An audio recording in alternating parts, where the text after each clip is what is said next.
All right, well, good. All right, why don't we start with you just giving us a brief introduction of yourself? Just tell us who you are.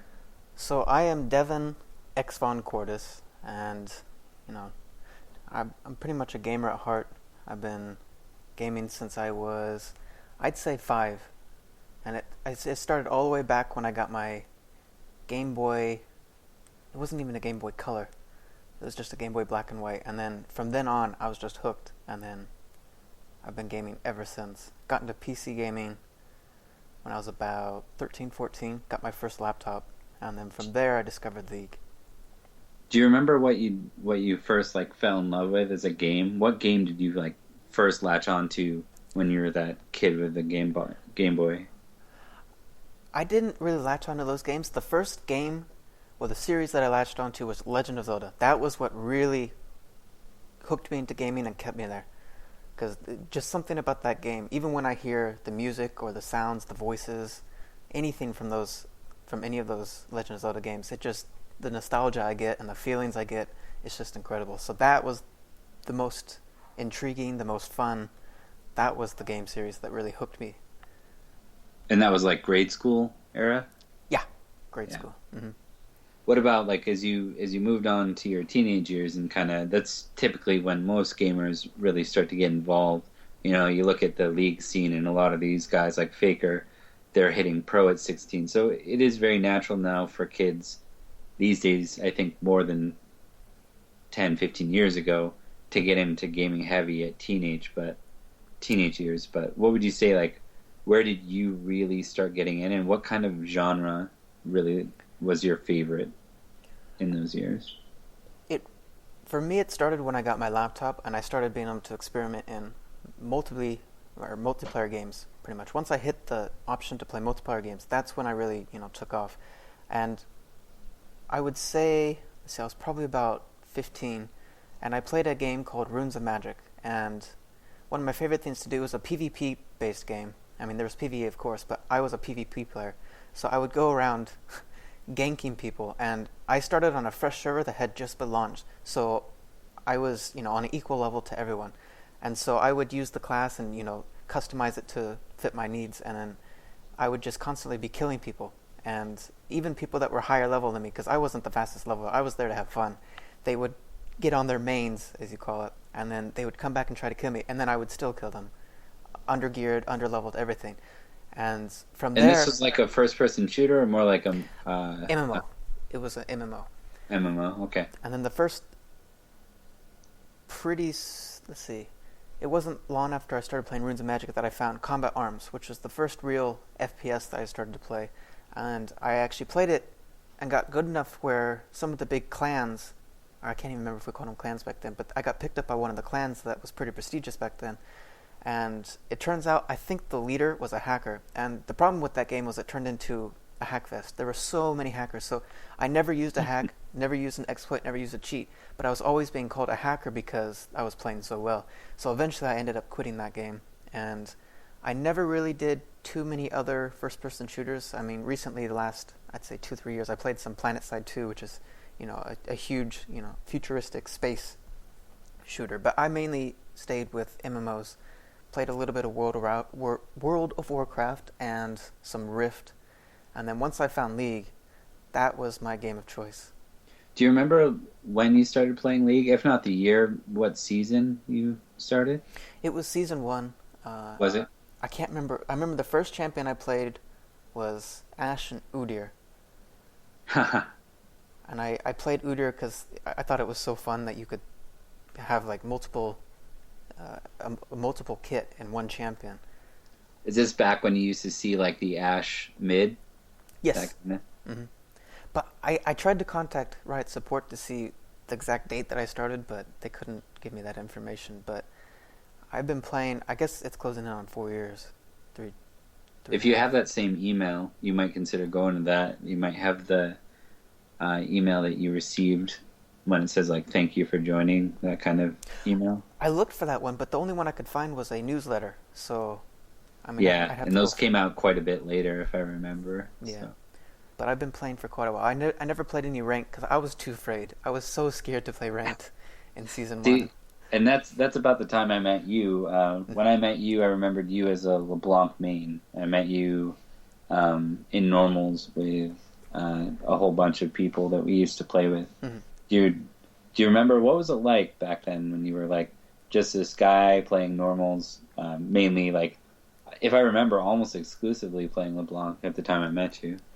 Oh, I still remember some of the times when we were all on Skype together, and you guys would go crazy sometimes when I would get like a triple kill. I'd be down in bot lane by myself pushing as LeBlanc, and then all of a sudden you guys see a triple kill. I remember one time where it was me down bottom, and I think you guys were kind of catching up. But by the time you got there, I had wiped out 4 members of their team or something of that. And it was just so fun. Back then, I played League purely for fun. I didn't realize I had potential, to get to Diamond or anything like that. Hmm. I never really thought I was good. I thought I was decent, but I was playing for fun. And especially playing with all you guys, it was just a lot of fun.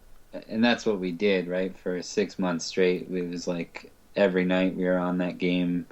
I don't think any of us were ranking at the time. We were just focused on. We liked to play a good competitive 5 versus 5 game, but we weren't. We were doing it for laughs and camaraderie and all that, not for a ranking number on a ladder. Yep. Do you remember what the point was in that time, that 6 months? You did kind of evolve from the LeBlanc player to sort of, I believe at the time you were almost mid-exclusive. Yeah, I was mid-exclusive back then. And you cycled through a few main champs. Do you remember at what point you really knew that you were good enough to start climbing the ranked ladder, or at least give it a shot? I think it might have been you and let's see, Full Metal Rabbit. And you guys suggested that I should try it out, because I think you guys kind of motivated me saying, oh, you should go try it out, you're good enough. And I believed you guys. So I went in and I did pretty well in my placement matches, or my first matches, and I guess I sort of got hooked because unlike the normal games, it was tough. It was a challenge. And I was able to, really expand as a player and become better by going against these people that I thought were better than me. And I remember I first broke Platinum, which was a huge accomplishment for me. I was so excited when I broke Platinum. It was only like 1,800 elo or so back then. I did it playing purely mid, and that was a huge feat for me. I was ecstatic. Do you remember, like, just backing up a little bit, when you first started that ranking, that was season 2, right? Yes, season 2. Mm-hmm. What were the good and the bad things you experienced in that that very first transition of, logging in to play with your friends to, okay, now I've got to take this game serious? Like, what did you like about even those low elo games where you're climbing up through silver and gold? What was it like to play those games where everyone took it seriously versus, people almost AFKing until the game started, or maybe even AFKing until minions spawned, which seemed to happen a lot more in the joking games we used to play for fun. Well, see, that's the good thing right there. Back then when I was ranking, you didn't have the trolls and the people who would rage quit and get so angry and ragey at the game like you do now. Back then, even if you died early or you died a couple times, people didn't rage at you. They didn't get toxic at you. I mean, of course there was exceptions. A few people here and there would actually rage, but most of the time, when you died, you got a compliment, like saying, oh, good try, good attempt, something of that sort. And then some of the other good things was I was able to learn matchups, but that was also one of the bad things was I didn't know the matchups for all the champions. I didn't know the extent I could go with each champion. I didn't know how much an enemy damage or enemy champion could do to me.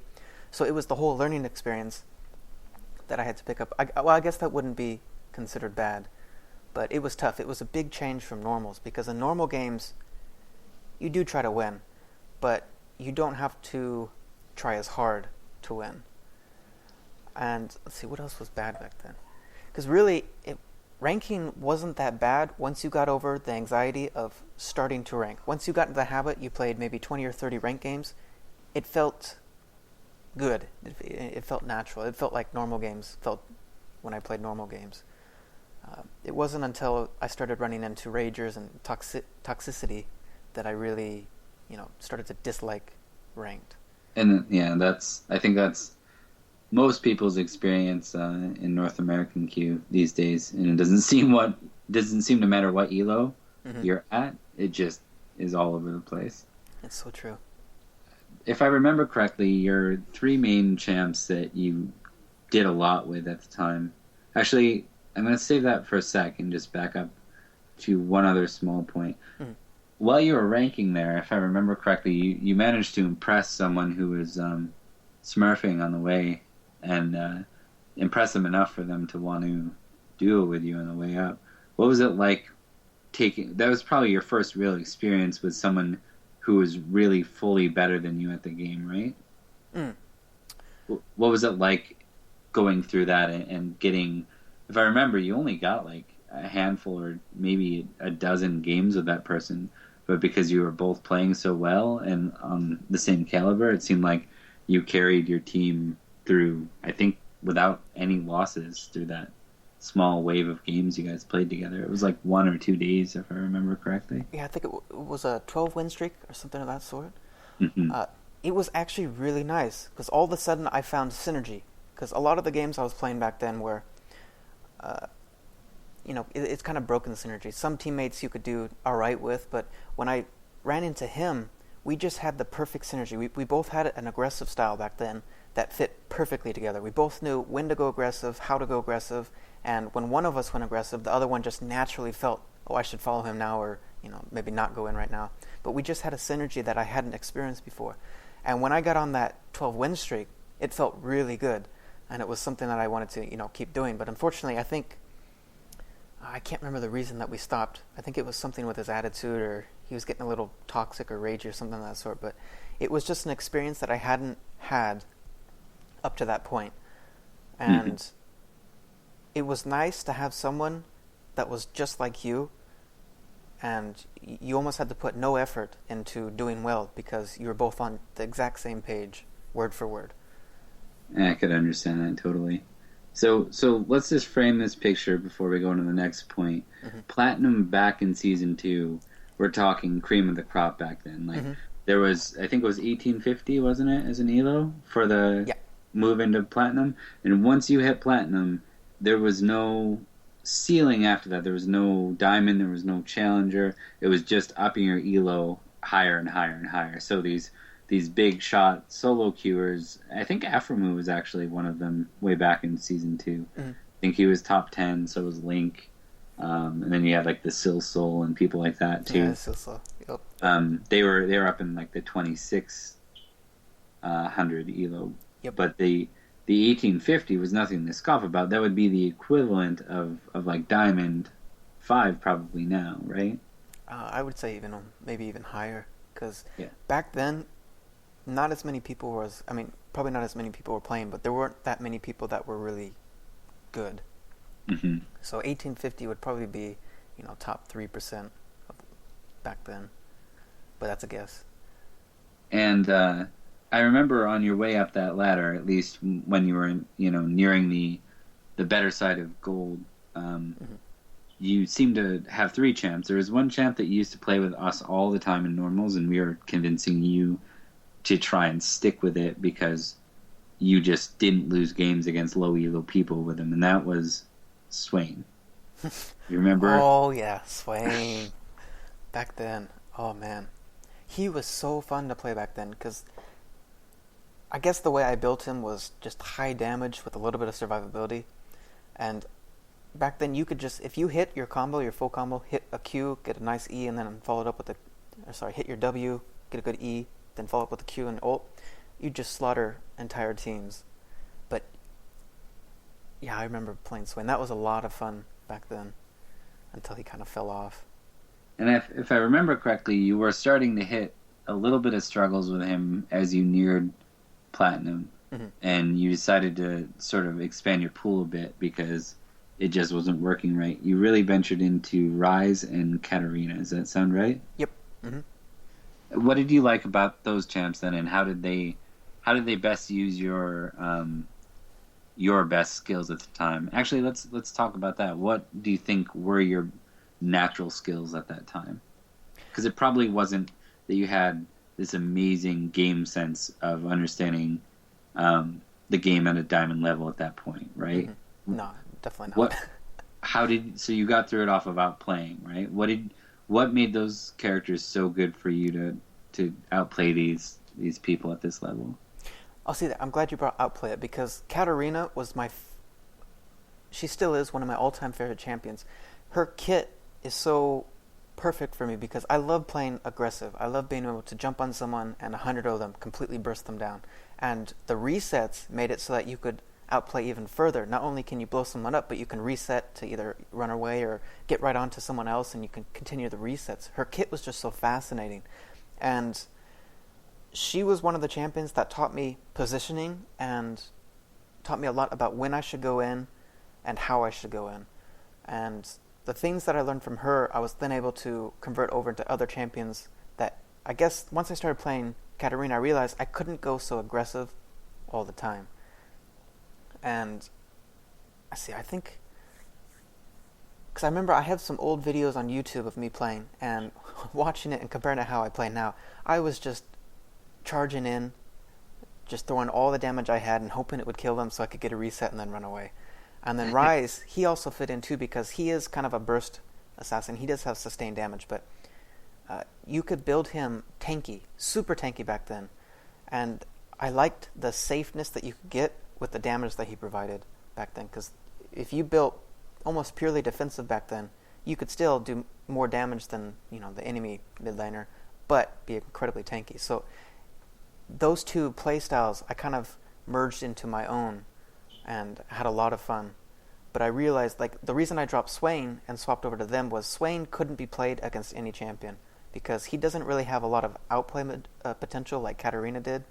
Yeah. And he didn't have the I guess the burst damage and kit that Rise had. So I realized I needed to increase my champion pool so that I could be more versatile.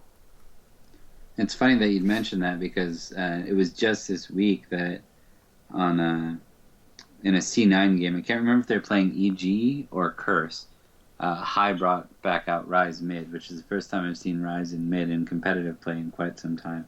And they did win that game. They've been struggling against the lower tier teams typically and winning against the better teams. Mm-hmm. So it was actually quite nice to see the Rise come out and be a factor in the game.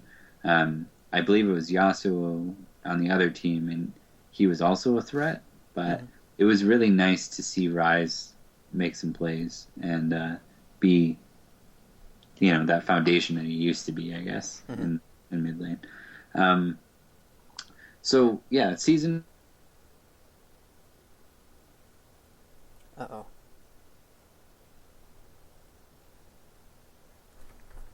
I think we just lost the call.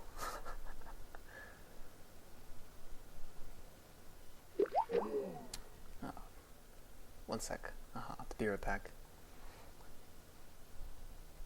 Definitely not cooking dinner, though.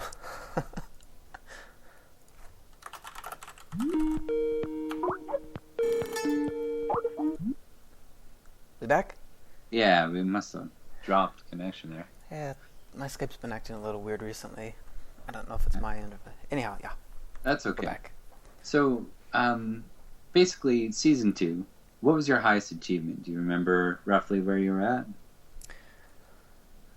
Well, Season 2, it was definitely getting platinum, hitting that 1850. And then I think I went above by a bit. But after I hit that 1850, I just kind of celebrated by playing a whole bunch of normals. But that was the peak moment for me. It was kind of proving to myself that I had the potential to do well. Because, like you said back then, hitting that 1850 elo was like hitting diamond now. And it was a really good feat. And I was having so much fun with the game back then. And to do it while ranking, it just felt really good. And that was definitely my peak for Season 2. That's totally understandable. So, you bring it up there, because that's, that was your feat. That was one of your main points in your career, or whatever you want to call this. Mm-hmm. How would you describe the transition now? Because you're like, okay, I'm actually confirmed a good player. I'm actually a good player at this game. Because if I remember, there were people like Elements and Hotshot who had kind of fallen off or were trolling a bit, and they were down near you almost in that 1850 mark, if I remember correctly. I played with a couple of them, yeah. Yeah. So what was that transition like going from okay, I'm playing normal games with friends and that's my primary focus to dedicating yourself to whatever was going to come next? Because it wasn't clear what was going to come next, but um, what was it like turning that dedication on and going, okay, I'm going to focus on ranked now? It was basically just a change of mindset. Uh, Once you get the competitive drive, you really want to succeed, and so you just keep going at it until you reach your goal, and then if you set your goal high enough, it'll give you something to reach towards. And once I found something to reach towards, that well, 1850 mark back then, I had to have it, so I just kept doing it, made sure to keep going at it, and I basically developed a sense of determination, I guess, that I didn't have playing normals. I played normals for fun, but I wouldn't say I was super dedicated to playing normals or anything like that. But as soon as I started playing ranked, it was just a change in mindset from going to I'm just casually playing to have fun, to I have a goal, I want to get up there and start playing with these people that were pros back then, like Elements, Odd One, TSM, all of them. I wanted to play with them and go against them and have them on my team, because it's really nice being able to play with the pros, because it kind of gives you a sense of achievement, I guess. But it was. I can understand that. That kind of leads into these next few topics. Couldn't remember the exact order of them, but I don't think it's really necessarily required to have them in an exact order. So I'm just going to talk about something we sort of joked with and played around with a little bit, trying to make it. Do you remember that? Oh, yeah.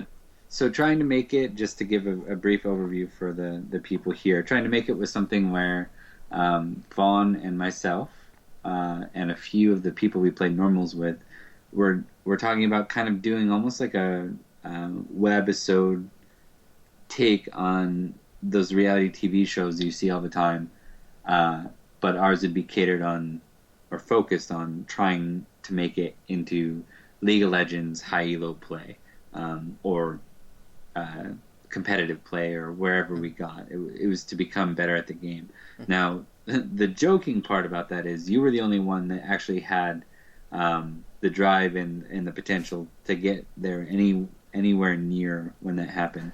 But give me some initial feelings of what that period was like as you went through it.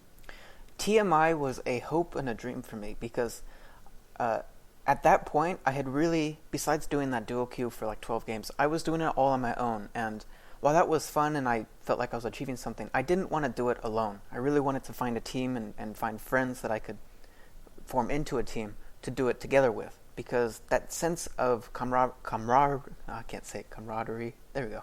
There you go. It's just a really good feeling. And to do it, like, when I was duo queuing with him, it felt really nice because we were on the same page and I was achieving something with someone. When you achieve it by yourself, it just doesn't feel as good, I guess. So TMI was kind of like, it was a project that I wanted to do to turn my friends and everyone around me into better players. And like you said, I was the only one that really had the skill level at the time. Yeah.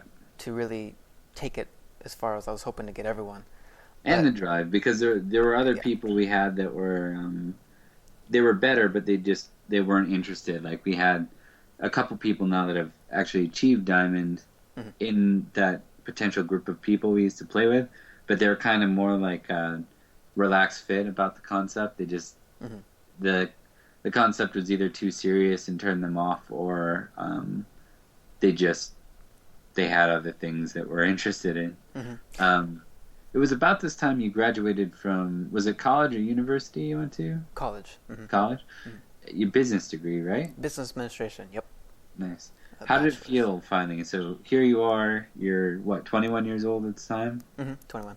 And you're graduating from college, so you're taking your kind of, in a way that can be someone's, especially because you were living with your parents at the time, so for you it was very much your sort of first step out into being an adult. What was it like to graduate? And I believe you graduated with pretty good grades. Is that right? Yeah, graduated with, high school was a 3.9 and then college was a 3.6, which I could have tried for higher, but I didn't have the motivation to do school like I probably should have. But once I finally graduated, it was a huge relief for me because unfortunately, I was one of the people that just didn't like school. I didn't like the lectures. I didn't like the way I was being taught because I learned best from doing things. Like for League, all the things that I can do now, if you were to have, told me how to do it, I wouldn't have been able to do it. I learned everything by doing it. And so when I was finished with school, it was a huge relief because I no longer had to go through the agonizing lectures, and I was actually starting to fall asleep in some of my classes, which was unheard of. Like in my first freshman year of college and all the way back through elementary school, high school, middle school, I never fell asleep. I was always attentive, paying attention. But just something about college, I actually started falling asleep. And that's when I realized, okay, I can't do school much longer. I need to just grind it out and finish it. And the freedom that I got from actually graduating was just immense. And it just gave me the opportunity to focus on what I wanted to. Because I said 21. I actually graduated college when I was 20. Because nice. I was in an accelerated program. And I made plans upon graduation to really dedicate myself to League and try my best to make something of it. And I wanted to go back to TMI. TMI was actually one of the first, I guess, pieces of what my new goal now is. TMI back then was kind of my way of, I guess, managing a team, forming a team of friends and trying to take it somewhere. And that was kind of the first ideas. I didn't realize it back then, but it was what kind of motivated me to where I want to go now, and that's kind of, owning and managing my own team and sort of making a business out of maybe a gaming house or something. I'm still working on the business plan, but TMI was the forerunner and, put something subconsciously on what I really wanted to do. And when I got out of college, my capstone project, which I had to do to graduate, I based it on, it was a gaming lounge, an esports lounge, pretty much. And when I really started doing research and all that, I realized, hey, I really actually want to do this. And over time, it evolved more into a gaming house. But I don't know if you've ever heard of those esports lounges, but they do actually exist. I was at it's not as specific as an esport lounge, yeah. But when I was in Vancouver, I visited a place called the EXP Bar, and it was a bar for adults. Each table was separated by beads, those are like sectioned off areas, and each table had its own screen with streaming Twitch. At the night we went, it was a Watch Dogs event, so it was kind of dead. But my understanding is it gets quite busy if they're doing like a League night. If they're doing like All Stars, it was apparently packed. So I can imagine. So you weren't far off. I mean, that stuff didn't exist when you were talking about it. So no, it definitely didn't. So that transitions us into renting your first place. So this is the point in your life where you go, I'm going to take all my savings that I have and I put it on the line, and you're saying, I'm going pro. I'm going to make it into a League team, and I'm going to play this game competitively. What kind of investment was that? Do you remember roughly when that was, too? Let's see. It was pretty much the summer I graduated from college. So when I was 20, and then I turned 21 in June. It was that summer I spent it developing my plans and where I really wanted to go. And I decided, I was ready to finally move out. And I had about $20,000 in savings because miraculously, going through college, I received a lot of scholarships. Sometimes I didn't even know why I received some of them, but I was able to get through college without having to take any loans, and I was always able to pay for the classes. So I was able to graduate with about $20,000 in savings. And so I spent that summer planning up how and how long I would rent and where I would rent. And I ended up just moving, I guess, about 20 minutes away from home, just because I didn't really have any big plans of moving to like another state or anything of that sort at that time. And so I moved about 20 minutes away, and I found a place that was pretty reasonable, and basically I just set up shop and 24/7. And that's Oregon, right? Oregon, yeah. It was still in Oregon. And was it scary venturing off even that amount? Like, so I'm thinking back to, when I was moving out for the first time. I was younger. I was a little younger, so I wasn't as prepared for. I was like 18, and that's, those 2 years are pretty valuable for growing up. You learn a lot when you get to university about doing stuff yourself. But what was it like at 20 sort of first time moving out, and you're taking all this investment and you're throwing it into it. What kind of investment was that, and what was it like taking a gamble like that? It actually felt really good. I mean, I may have been nervous a couple days uh, before actually doing it, but as soon as I did it, I just felt another wave of relief. One that was even, well, I guess getting done with school was the biggest relief, but I felt another wave once I actually moved out because I had freedom to do whatever I needed and whatever I wanted. And that relief allowed me to focus completely on my goal, which at the time was to, I guess, make it into a professional team.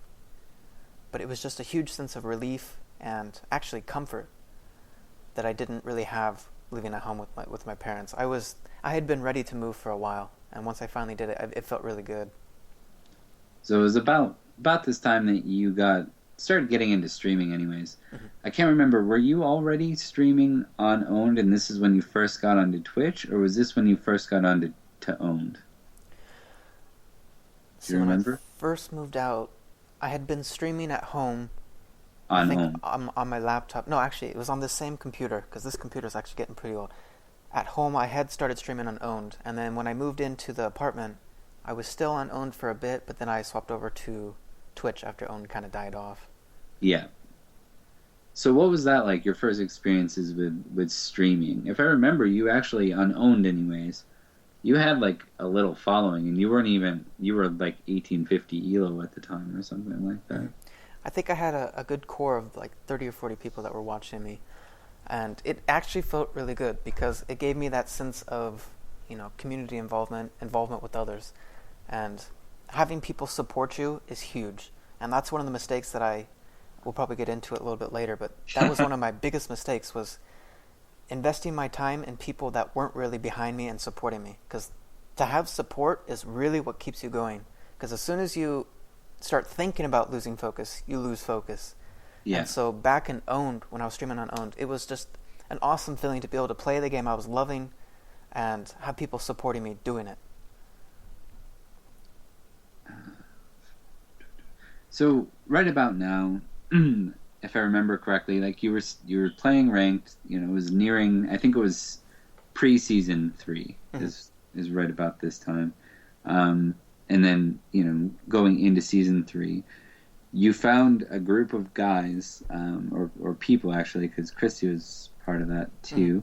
Yeah. There were a group of people that you sort of got into. They were higher skilled, a lot higher skilled than our group for sure. Mm-hmm. Every one of them was higher skilled than we were, and they had a lot of high potential. Like where they were at, it was clear that they were still just messing around with the game at a level. Like they weren't taking it super seriously, and that's how they got to that goldish level. They were Mm-hmm. they were there, and they were messing around and playing cheese strats and stuff like that. Mm-hmm. What was it like to finally have a group, even though they were quite a bit lower than you, a group that you synergized well with at that gold-ish level? I think they averaged around. And were you able to learn anything off them despite being, so much further ahead of them? Yeah, when I ran into that group, I was able to, because when I ran into them, we actually started doing a lot of 5-man ranked. And that was an experience in its own because unlike solo queue and normal games, well, I guess it's kind of like 5v5 normal games, but unlike solo queue, 5v5 is almost a completely different game because it's a whole different, you have to focus completely different, and because you have 5 people working together, you feel a lot more, I don't want to say stress, but you feel a lot more, what's a good word? Pulling a blank. Well, I guess I can't say that word. Camaraderie. Like coordinated? Yeah, a lot more coordinated. Okay. Whereas if you do something, it's going to impact 4 other people to get the job done.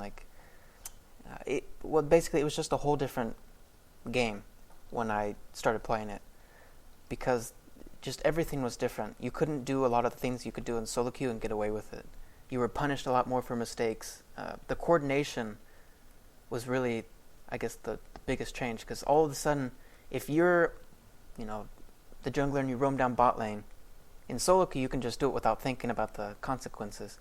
But in the 5v5 games, you had to think about, are they actually going to close? Are they all going to coordinate and show up and beat me to it? Do they have wards everywhere? Because everything was a lot more coordinated. There was wards everywhere. The teams were communicating. The communication there, that was one of the other huge changes. Was all of a sudden I'm not just playing by myself, thinking things to myself. I'm actually verbalizing what I'm going to do, how I'm going to do it, and I'm communicating with these 4 other guys to get the job done. And you know what? Like even the pros to this day, every time they have an interview, what's going wrong, what can you improve? It's always communication. So it's definitely a more like sort of next level aspect of the game that I think most people don't realize just how hard it is to have a well-oiled machine that listens to, either takes orders from one person or transitions who calls the shots at different periods of the game. So. And that was also a time period when I first met them. I realized and kind of discovered that I had a slight bit of talent in, I guess, being the team leader, the team captain. And I actually found a lot of interest in it and wanted to kind of pursue it to see how far I could go and what I could really get a team to do. And so that was something I was glad to have discovered, was leadership. So that brings us to one of the guys you met out of that. He went by Hadouken at the time. He was the one you identified with the most drive and potential. I remember you talking about it, and you were just like, "This guy, he doesn't have anything else in the way of his life. This is someone that can take the game as seriously as I do, and this is my new duo partner. Like, we're gonna do this. I'm gonna teach him the game, and I'm gonna finally have this experience in solo queue that I'm not having." Because at the time, I think you were staging up for season 3, and you weren't sure how high you were going to get on that main account. So you were kind of prepping that whole scenario to make sure that you enjoyed yourself while you took the game seriously. That kind of whole scenario that led to now. I believe that you guys duoed for a while. But you were able to hit Diamond 1 on X-Fon. Yeah, we did. Well, you were still in Oregon, right? Yeah. What was that like? Like finally hitting, because all the big names were in Diamond 1. I mean, Challenger existed, or did it? The first season, the very first season, did it exist? No, it didn't. No? Okay, there we go. So, yeah, this Challenger doesn't even exist. What is it like to hit that Diamond 1 where you're, almost every game you had was against a big name, a big streamer, or at least an underrated pro of some sort? The feeling of those games was just awesome. It really made you feel good about yourself, and it really made you feel accomplished. And it's like meeting a famous person. You just get so excited and, kiddish. It's just so fun to play with these people that you look up to. Playing with all these professional players that they have the dream job, they're doing what you want to do. Being able to actually play with them was just so much fun. And I think that's an interesting take because, I've done quite a bit of watching of streams in my days of various pros, and one thing I can say is not only do these people not have that perspective where they look up to these pros or these people who have become famous on the internet, they not only do they not look up to them, but they disrespect them outright. So it's kind of unique to see you have a different point of view on that. It's kind of refreshing. I looked up to a lot of those guys, and to be able to play with them I considered it an honor.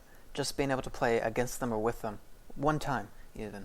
Like I remember when I think it was Toys, or it was one of the, I can't remember if it was a Korean team or not, but they came over and they were playing some solo queue, and I was high enough at the time to actually be matched against them, and it was just almost surreal being able to play with these people that you were seeing on the world stage, being able to just play actual games with them in solo queue. It was just surreal. Like I felt so honored to be able to play against players that were so good, and it was hilarious because they were so good and they knew it, that they were just BMing us.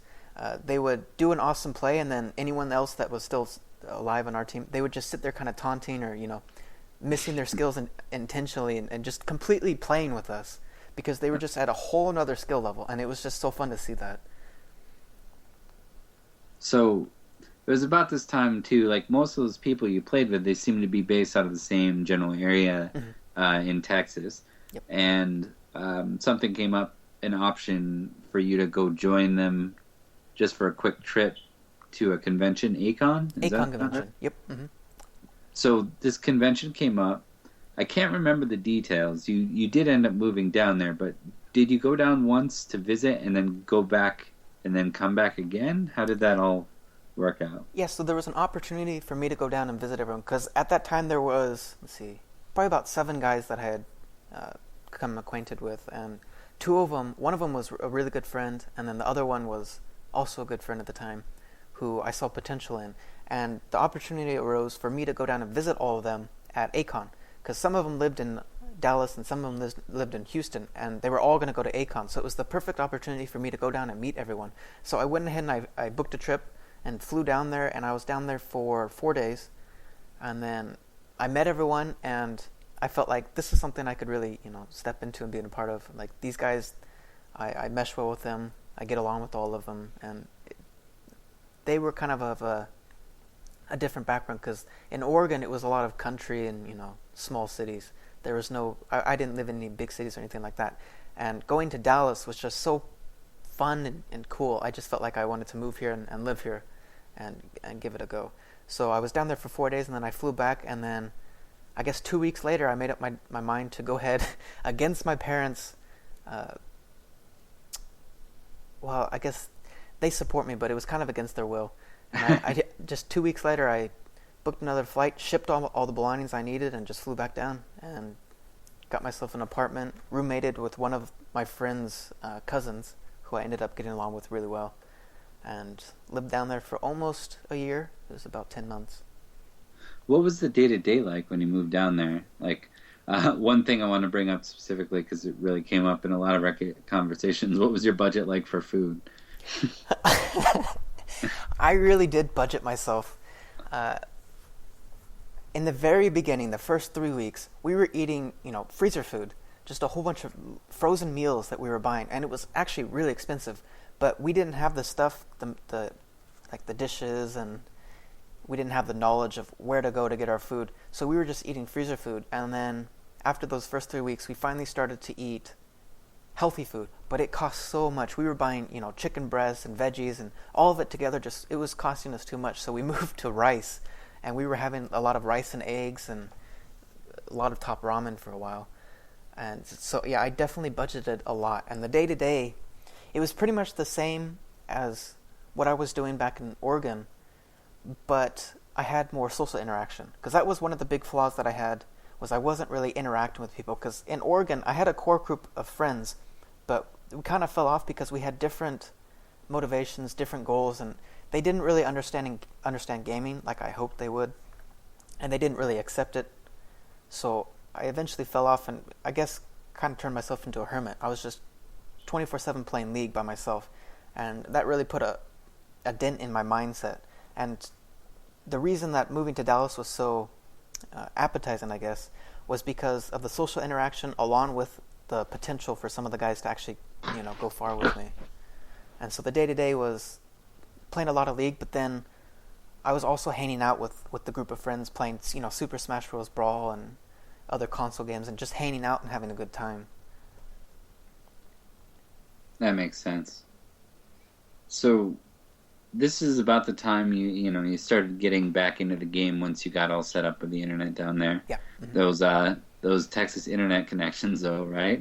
Oh man, I had forgotten about that because that was not something I wanted to remember. Time Warner, that was by far the worst internet company I'd ever experienced. Because back in Oregon, you might have like a little glitch in the system every 2 months or something like that. But Time Warner, I remember there was almost a full month where the internet was so bad I couldn't play League and I couldn't stream because I was having a huge packet loss. And the protocol they have was just so wrong. They would send out a basic guy and he wouldn't be able to find the problem, even though I could present the information he needed to see the problem.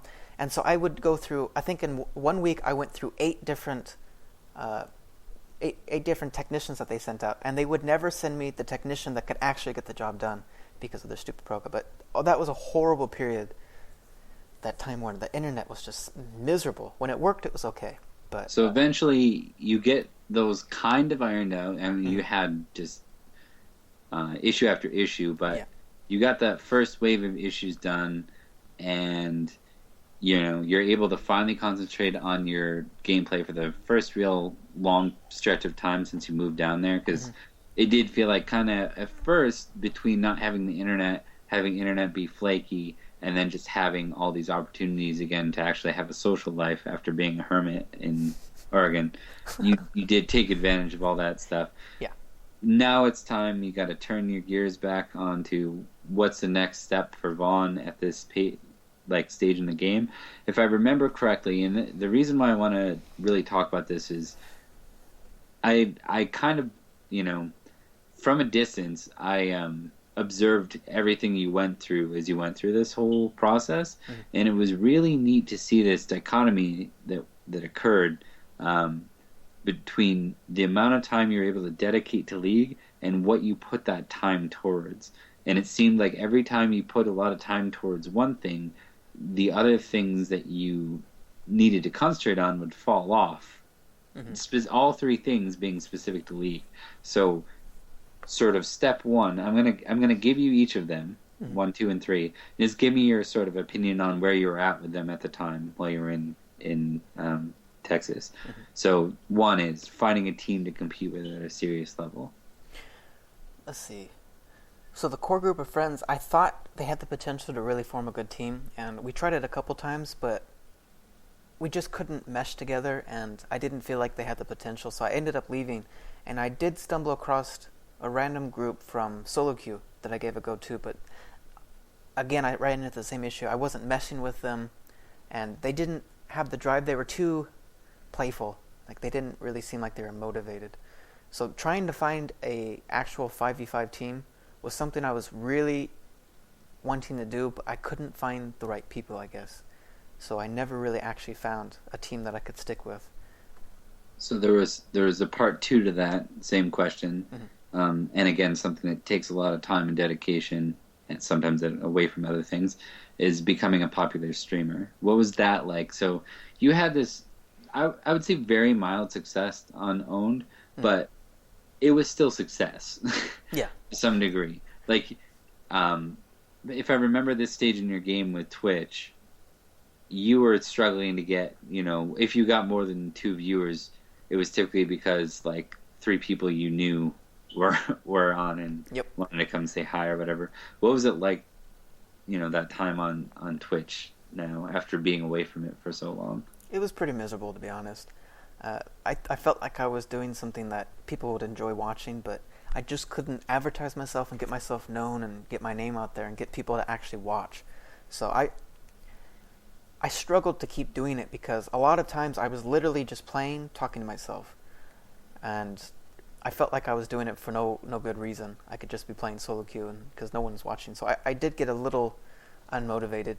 And now, was that different than when you were on Own? Did you just happen to get really lucky with a couple people popping in your room right away, or was it just a saturation on so many streamers on Twitch that no one would kind of just browse your game?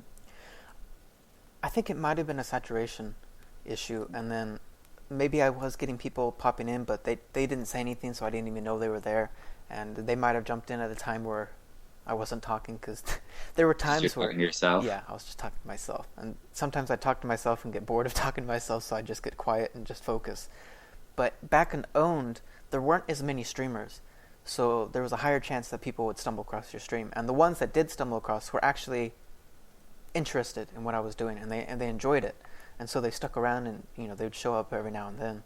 Whereas Twitch, people seem to float through streams and care less. They don't really stick unless something really catches their attention, because there's always, 10 other streams similar to the one that you just stumbled across that might be better. So people just kind of seem to float on through, and it's harder to catch people and make them stick.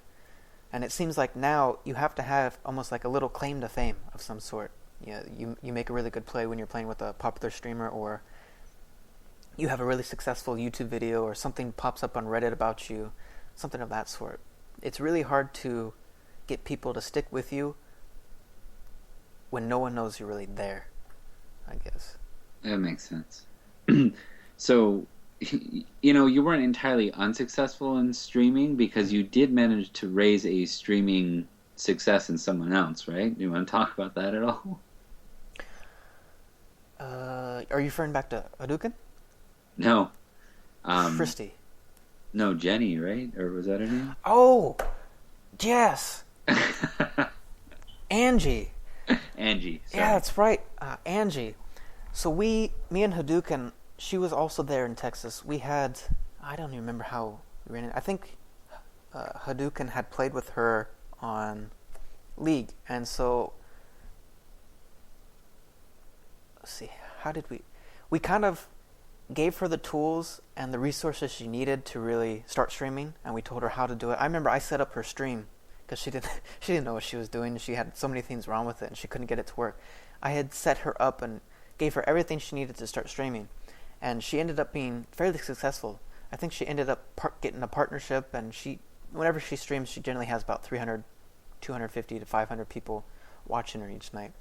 And that was actually, it was funny because here I was trying my hardest to get people to watch me and enjoy it, and And then Diamond won.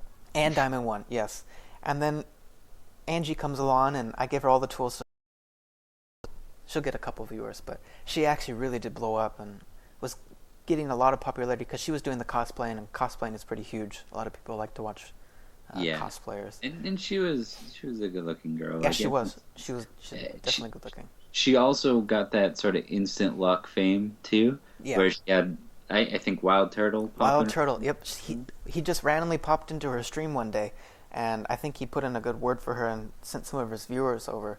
And I can't remember the reason why he had popped in. I think it's because, in my opinion, she was one of the better looking streamers back then, and she had a really neat personality. I guess Yeah. like kind of the cutesy, fun personality. I don't know. That's just what I kind of thought. And so I guess he had just went to check her out because I guess someone, well, I don't even know how, but he just checked her out, and then boom, almost that was her claim to fame right there. And she kind of grew from there. So I don't want to just to close back to where we were at because there was actually I said three things that Yeah. took time away from each other. So the third thing is climbing the ladder to challenger. Now that seems to be something that that you have wanted more than the other two almost Yep. as a short-term goal. Yep. What was that like at the time, and how did that interact with the other two goals? How did it take away from the other two goals? So like you said, getting a challenger was my ultimate goal because I thought it would be my claim to fame, because someone who has challenger just has like a special title above them, and people would just go to watch them just because they were a challenger. There was a good core amount of people that would watch people just because they're challenger. And I would say it almost, because once I sort of realized that Twitch wasn't really picking up and that I couldn't find a team, because I could still try to get to challenger, I kind of dropped the other two because they just weren't working for me. And I shouldn't have given up like I did, but I just gave up and tried to pursue one thing, and that was getting challenger, because I thought getting challenger would be my ticket, my golden ticket to getting teammates and getting a successful stream. So let's talk about Trolls and Diamond One. Oh man. How heavy are they? A lot of people like to believe that the trolls are only down in bronze and silver and I guess gold, but they really are in every single elo. Because, especially recently, people in Diamond 1, sometimes I wonder why they even play, because they'll die like level 2, and then in chat they say, oh, I don't even care that I died, I don't even care if I win. People like that, I just don't understand why they even rank, because they don't care about whether they win or lose, and they don't care about their teammates. And they essentially destroy Diamond 1 because you have all these people that are trying to get to Challenger and really trying hard and putting effort in, and then you have these other people that made it up, sometimes by luck, sometimes because they're good, and sometimes they're one-trick ponies, a whole bunch of different scenarios, but they get up to Diamond 1 and they just ruin it for the people that are trying hard because they just don't care. And like you said, there are trolls where if they die randomly, sometimes they just up and quit, just AFK or just leave the game. So they really are in every elo, and I think it's worse to have them in Diamond 1 because Diamond 1 is for players that really want to try to reach the top and get to competitive play, like the peak of competitive play. And to have people that just don't care and have people that troll and intentionally feed and all that crap, they ruin it for the rest of us. And so that really demoralizes you when you start losing all these games, because it seems like when I get one game where I get a troll, that whole day just gets tainted, and I keep running into trolls.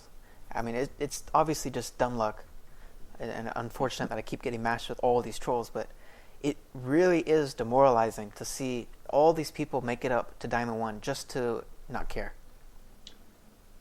So this later part of your time in Texas, you did actually I think you hit like 60 or 65 LP in Diamond 1. 73, yep. You were sort of finally over that hump. What was it like to get over that hump of that 30, 40 LP that you just couldn't seem to break? And do you think that at that level, every 10 or 15 LP is a next level of quality? Because you're already at that 0.01%, right? Mm-hmm. People, when you get that low, does it feel like every 10 or 15 LP, it's almost like a whole nother level of player? Yeah, it really is. For people like me that only have like a 50% to a 55% win ratio, people like me, we go up and down in Diamond 1. And so I have found that there's pretty much 4 tiers within Diamond 1. You have fresh into Diamond 1, so that's like 0 to 25 points. And then from 25 to 50, it's a whole different skill level. And then from 50 to 75, you start seeing a lot of the bottom-end pros and good players. And then from 75 all the way up to 100, and then through Challenger, that's where you see all the really good players. That's where all the professional streamers are and all the pro players are.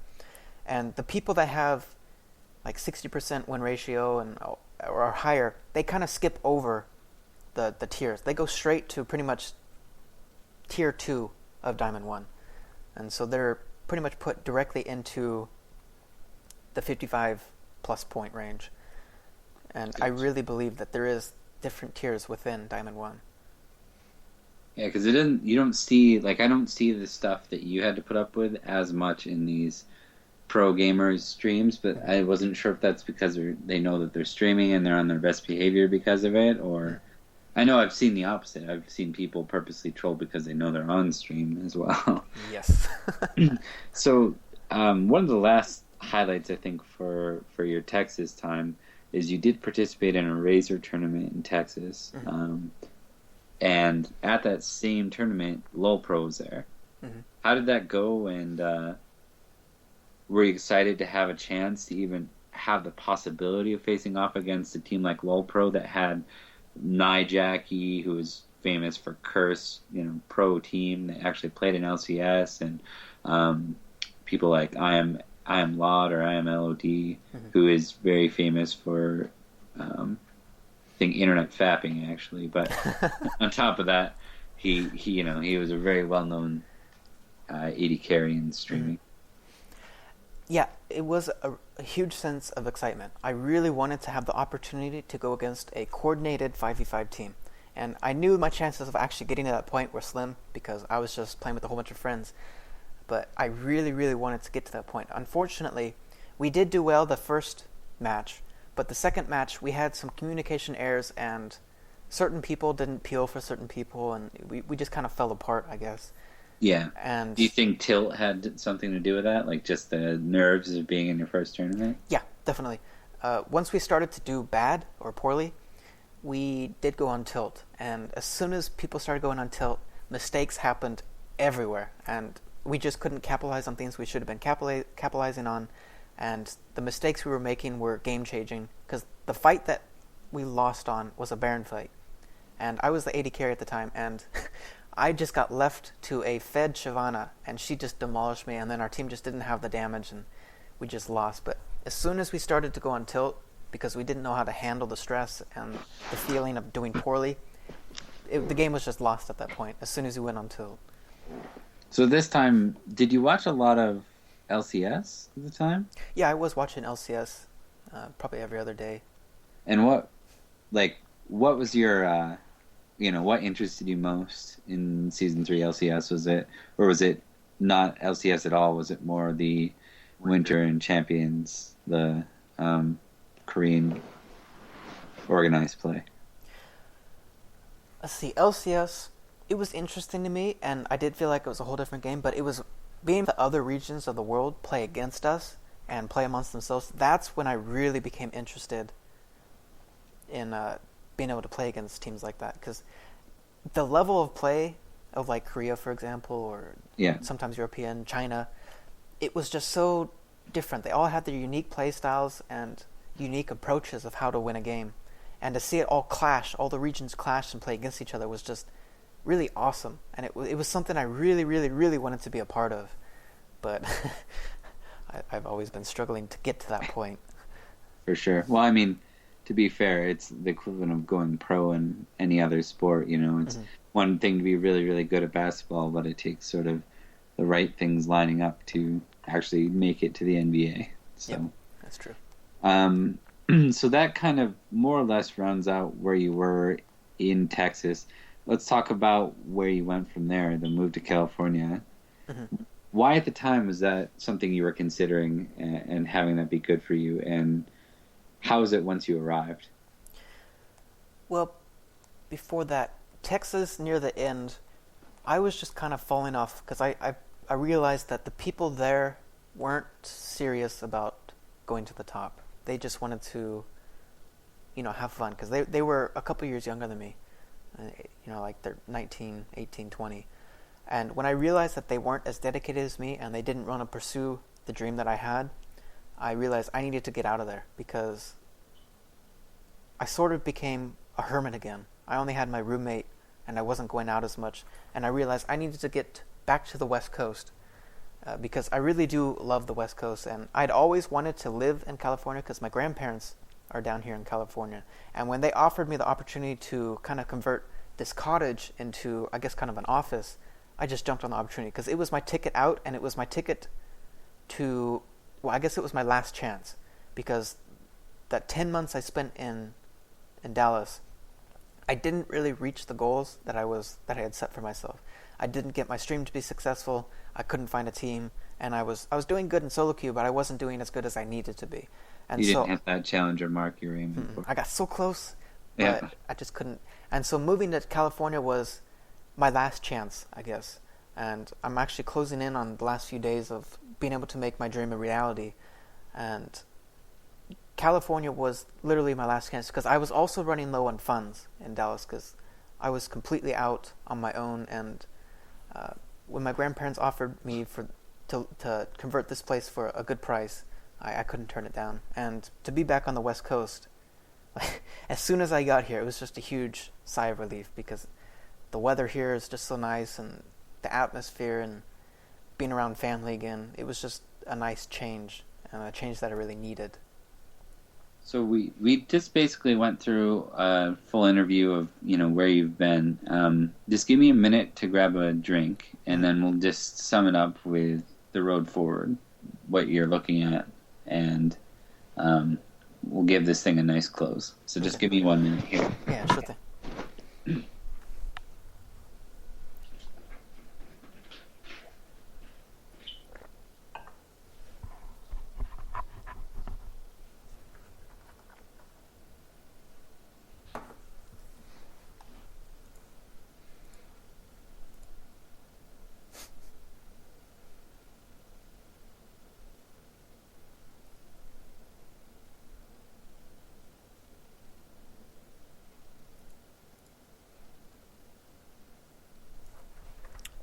This has already gone for an hour. It's the longest interview I've ever done.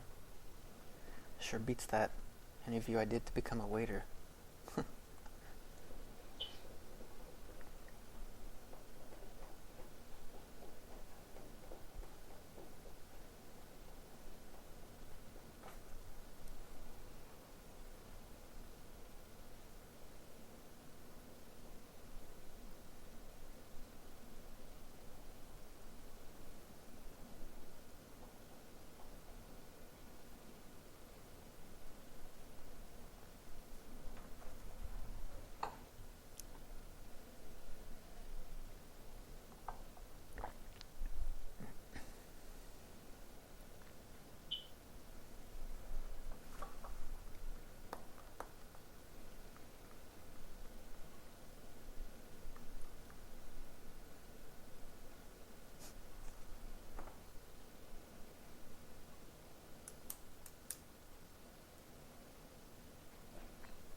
edit this out.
Hey, you still there, buddy?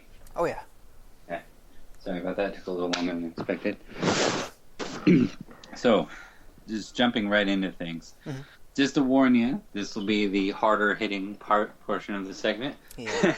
And that, I think you're already there. Things are coming to a close on your budget.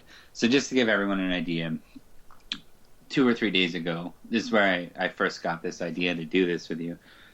You contacted me directly and you gave me the heads up. Hey, I'm on my last week. So that money I put aside when I was still that kid in Oregon, just graduated from college, just hit high elo, and I was going to make this thing happen. That kid and all his dreams and that budget he had, that's now on its last leg. Mm-hmm. So what does it feel like as you reflect back on the years you spent trying to make it? Does it feel like a waste? Does it feel like a bittersweet closing and that there's more to come? A good portion of it, in all honesty, probably was a waste because I was stuck at a point where I wasn't going up for so long. Like being stuck in Diamond 1. I've been stuck in Diamond 1 for so long. And so once I reached that peak and couldn't get past that peak, it did become kind of a waste. But overall, I never thought of putting all this effort into League as a complete waste. Certain time frames were sort of a waste. Like I do regret some of Dallas, but overall, I don't consider it, really a waste. And while it is looking like it might have to come to an end, I'm still giving it my last go because I have until the 1st of August. And I'm hoping that I might be able to turn maybe coaching into something that can sustain me just long enough to give me that last little chance to go somewhere. And what I've been trying to do for, I guess months and months now is make it as a professional player. But what I've come to realize is I might not have what it takes to become a professional player, but I might have what it takes to become maybe something of a coach or a manager. So I'm hoping that even if I have to get a part-time job, just to stay with League for as long as I possibly humanly can. And so, yeah, I really just don't want to give up, but my time is coming to a close because of funding. So unless I can make a miracle happen, I guess, I will have to get a job and put League on the back burner, I guess. But I really don't want to give up because I do think that I can make it succeed, but I just have to take a whole new approach. So would you say that as far as your aspirations to become a pro player in LCS in the world stage, would you say that you've more or less given up on that aspect of it? Yeah. Sorry, when I say given up, I don't mean that in a negative context. Moved on. Have you focused the future that you see still left? Have you focused it away from that? Do you consider that outside of the scope of what you're aiming for? Mm-hmm.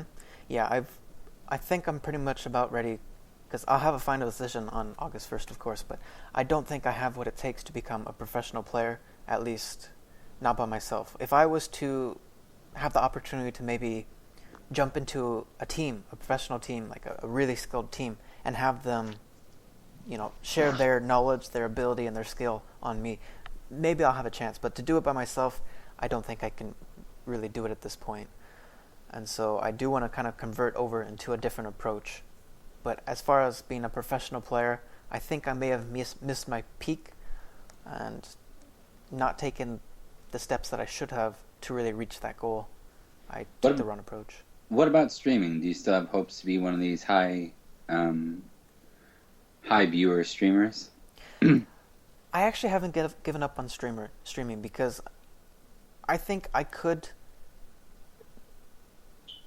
be the type of stream that's good at coaching people and showing people what they can do and how to do it, and really teach people how to become better. And I definitely don't have what it takes to be one of the entertainers like Trick2G or anything like that. But I do think I could still have a successful stream. Maybe not 20,000 people a night, but maybe 2,000, 3,000. So I do still want to try that once I really refine the skills I think I have for that sort of stream. Sort of like a Night Blue stream versus an entertainment stream. Yeah. Or at least that's what I remember from Night Blue. Is it was more about talking through his decisions, or Wings of Death was known for that. Yeah, Wings of Death too, yeah. What do you think you could do to improve your streaming? Well, definitely be more consistent. And one of the things I'm struggling with now is my computer is it's becoming too outdated. So when I do stream, I struggle to play because it feels really choppy and I lose FPS. And even though it says I have 160, it feels choppy and laggy. So if I can get a part-time job or something to save up so I can replace some of the parts to really get a good computer again, I definitely think that I would have the drive and momentum I would need to get back to streaming consistently.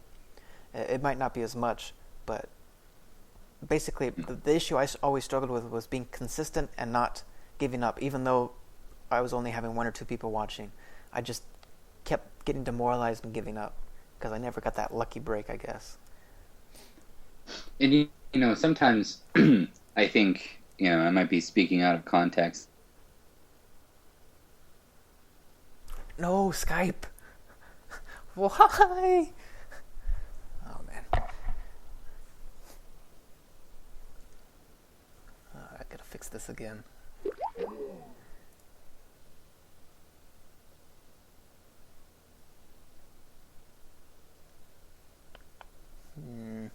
Why is Skype doing this?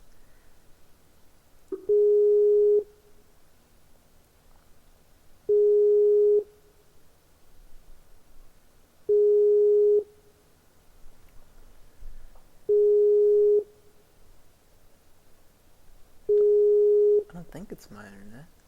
Maybe it is.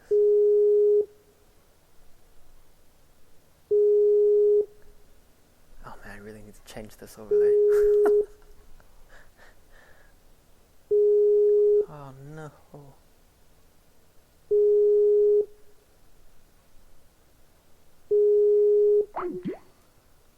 Hmm. Well,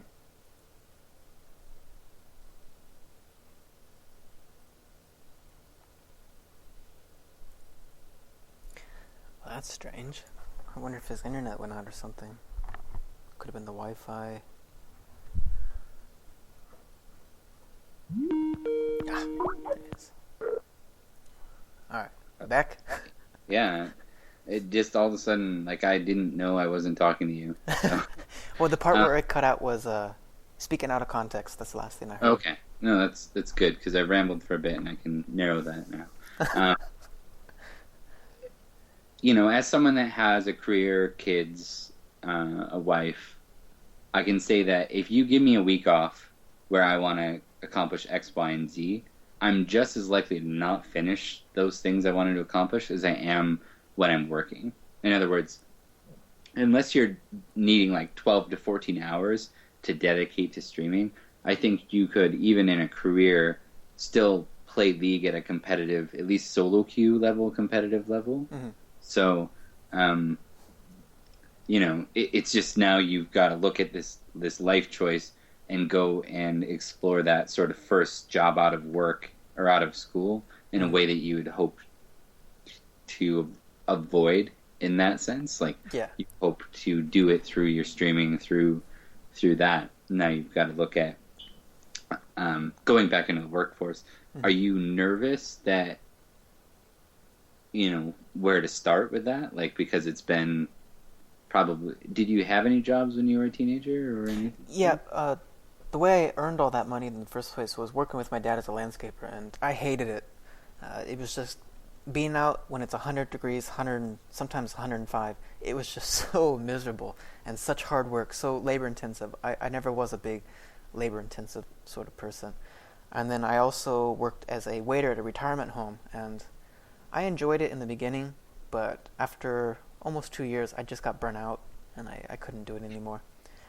Are you kind of worried about that aspect, like going back to something that isn't necessarily what you went to school for, and now you're so far out of school that, or are you pretty confident in that area?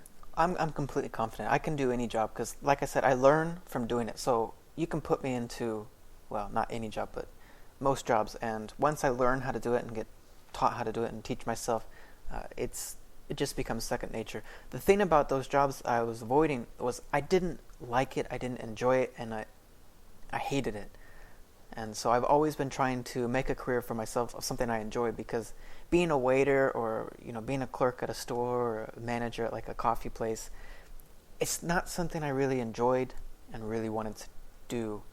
I mean, I guess there are certain positions like being a manager of I don't know, something interesting that I would enjoy, but I've been avoiding all these, I guess, work opportunities because I felt like I wasn't going to enjoy it and it was just going to make me miserable. So that's why I've been so adamant in trying to make League work. Now, you talked for a while about, the potential of being a coach or an analyst.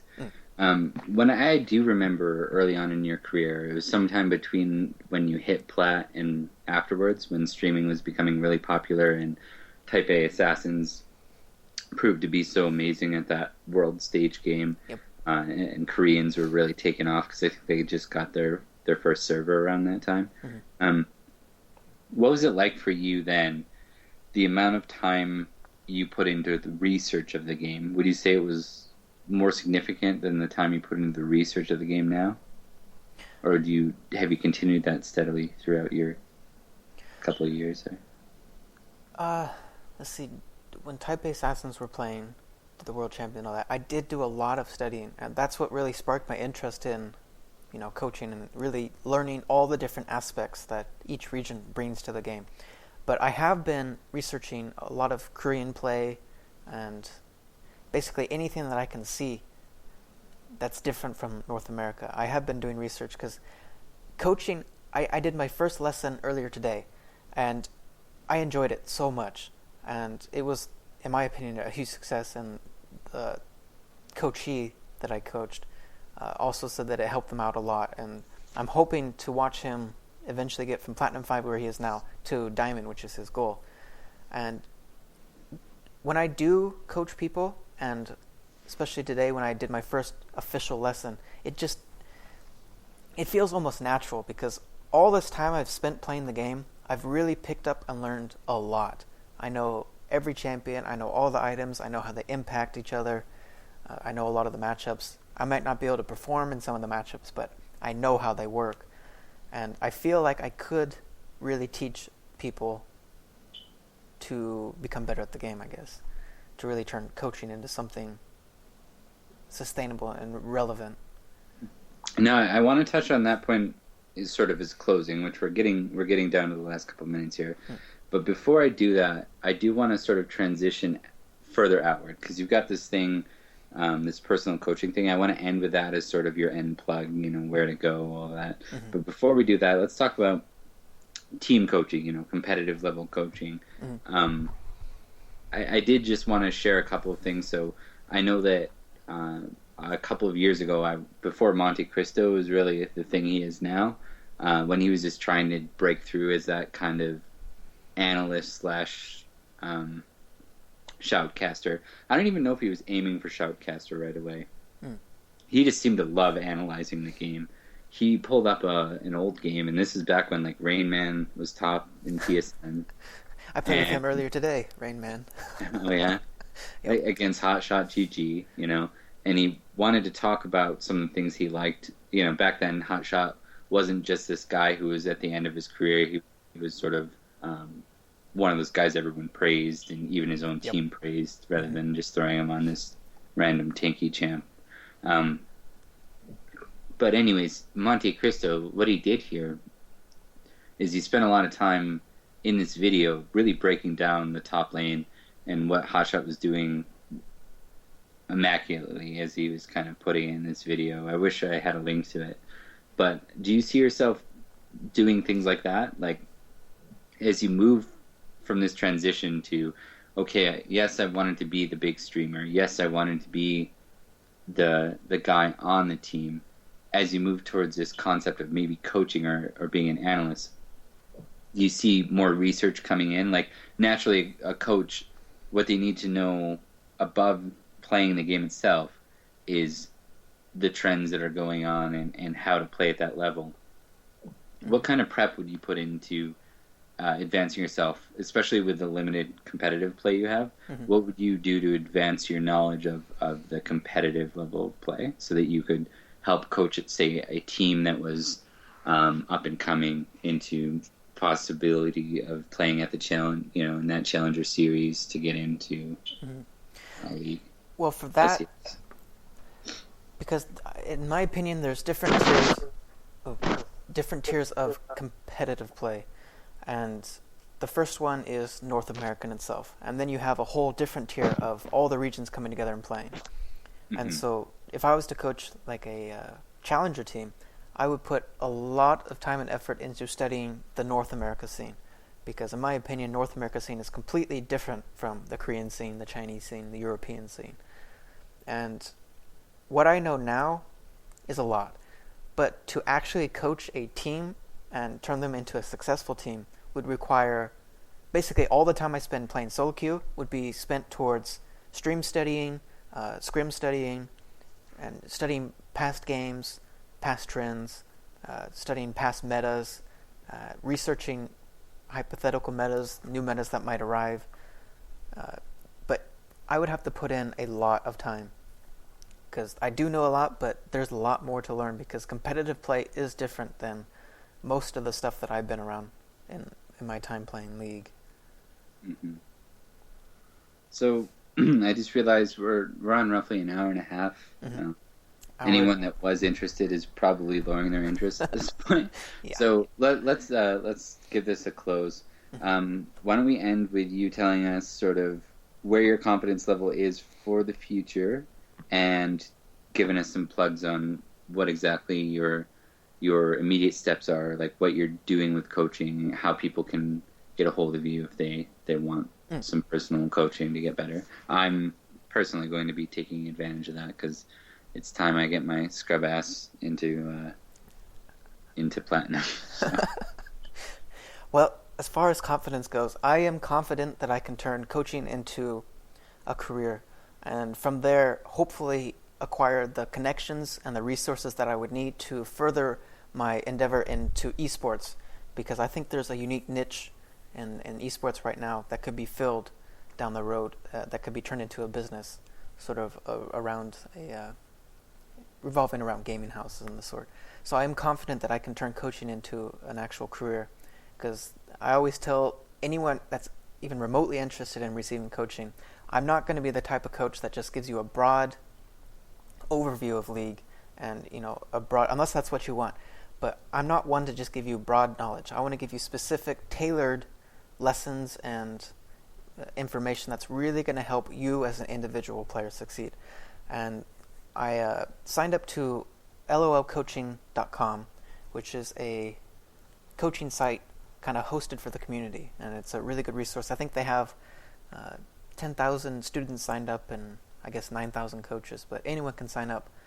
And you can find me on lolcoaching or lolcoach.com, and you just search XFON, and you can message me through the website itself, through the chat there, and then we can get in touch from there. You can also check me out at twitch.tv/xfonlol to see if I'm streaming, and all my links for any other social, my Facebook, my YouTube, everything's on my Twitch page down in the bottom. And definitely the best way is to either message me on Twitch, or if you get on LOL Coaching, go ahead and hit me up on there, and I'll be sure to get back. Perfect.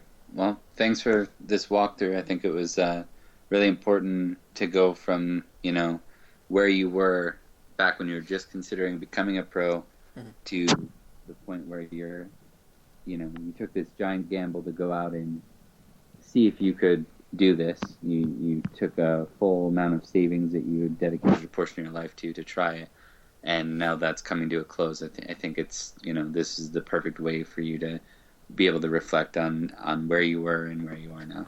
So. It really is. Well, thank you for having me. Thank you for the interview. It actually helped bring a lot of things into perspective of where I was and where I am now and where I can go from here. So thank you a lot for the interview. My goal was to be like Thorin, but less less frustrating, maybe a little less racist or whatever he is. So. Just a little. All right. Have a good one. All right, thanks.